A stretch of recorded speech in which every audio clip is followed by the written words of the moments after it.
This is the foolproof way to make sous vide barbecue pork ribs.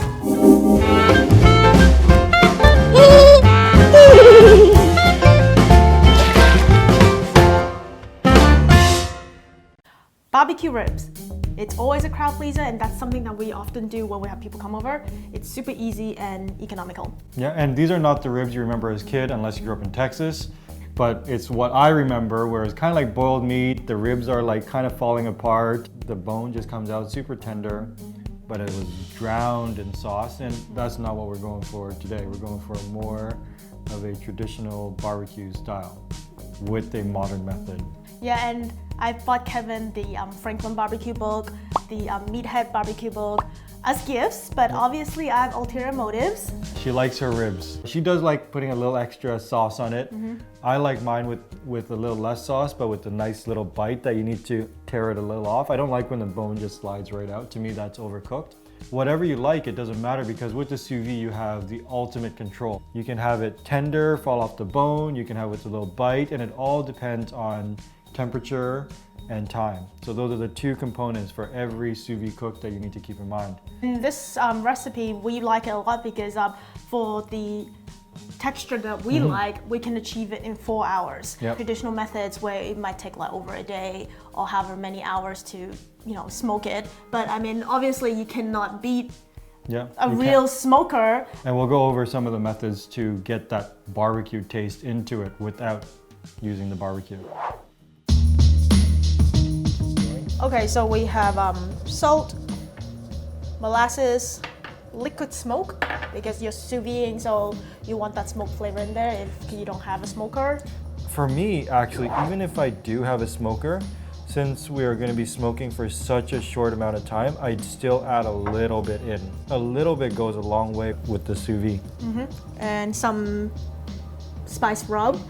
Oh, this is our very special blend. We're gonna have it in the description below. Secret ingredients. All secret ingredients. All my family secrets coming out. Asian family secrets. No, I'm kidding. So the most important part of this is actually to flip it over. I'm gonna cut this part off. Do you keep that? I actually use it in my stir fry. Okay. On the back side of these pork ribs, there's this really thin membrane. Yes. So we're gonna wanna pull that off. You should be able to pull it right off. In our sous vide and our setup, it's not big enough to fit this whole rack of ribs. So we're going to cut it in half. Beauty. So the first step is to salt it. I'll let you do that. Generously salt both sides, and then the other side. Okay. To this molasses, we're going to add a little bit of liquid smoke, a couple of drops. Strong. It's very strong. So what liquid smoke is, that they burn the wood, pass it through water, and that water absorbs the smell, and then they bottle that, and that becomes liquid smoke. A couple of drops in first. I'll tell you when. One more, like triple that. One more. All right, perfect. If you're not sure how to use it, I would go lighter. If you put too much, it becomes very bitter. We've made that mistake before. Stir, stir, stir, stir, stir. Mix it in real good. This molasses and smoke mixture is gonna help us to make the color. Also add that nice deep flavor that you're expecting out of smoked ribs. The next step from here, I would like you to add a little bit of that dry rub, a little heavier on the ends, and do this side. So we've already salted it. We're gonna put the molasses. So if you have them cooked already, how long does it last in the fridge? I always say about a week. Okay. I wouldn't do too much more than that. Drop that in. And the next step is to seal. So the pork ribs are ready to go in. Our sous vide container is ready, set to 165. Perfect. Okay. I like to use our steam rack. I put it straight on top, and it helps to keep it weighted down. You don't want your meat to float up, and you don't want air to get in. So this really helps. And that's it. We'll see you in 4 hours.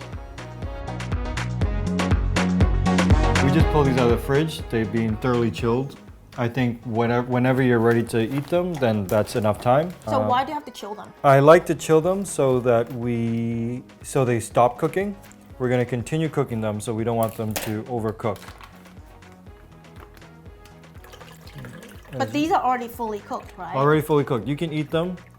But it just doesn't look that fantastic. Never looks fantastic out of the bag. So we save these juices. Sometimes I use this back into the barbecue sauce. I don't think I'll do that today. I have some pre-made barbecue sauce that we'll make. Okay, let me ask you. Are we making 2 versions of ribs today? We can. You can make a dry version and a wet version, but I'm going to combine both because that's how I like it. Okay. I'm going to first put a thin layer of barbecue sauce on. We'll sprinkle the dry rub, but let's put this first layer on. Thin layer is good. Okay, I'm too excited. For our purpose, we're not going to use a lot, just enough to coat it a little bit and add that little extra bit of flavor. The only reason I'm putting a little bit of sauce on is so that the dry rub sticks. Just, dust it from above.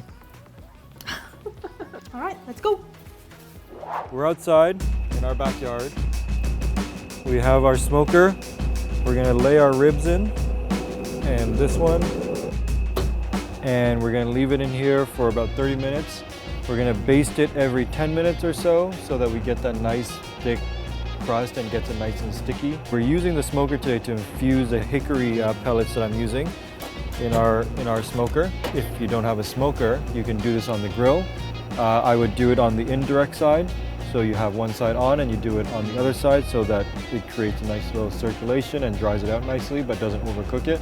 Always remember this is already cooked, so you only need to create the texture on the outside of it. So the oven choice, like we did for the Chinese barbecue pork. If you haven't watched that, you should watch it. It's one of the best things we've made so far.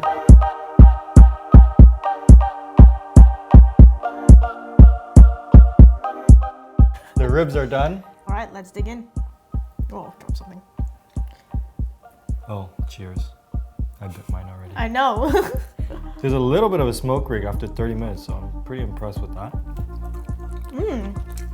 The texture is beautiful. You don't even need extra sauce for this, but I guess you could. Can I tell them the story? If you want. So when Kevin and I first met, no, I'll save that for the wings. Is that every episode or every video we just demolish our food? So you know that means it's good because we actually demolish it. Tasting take 1.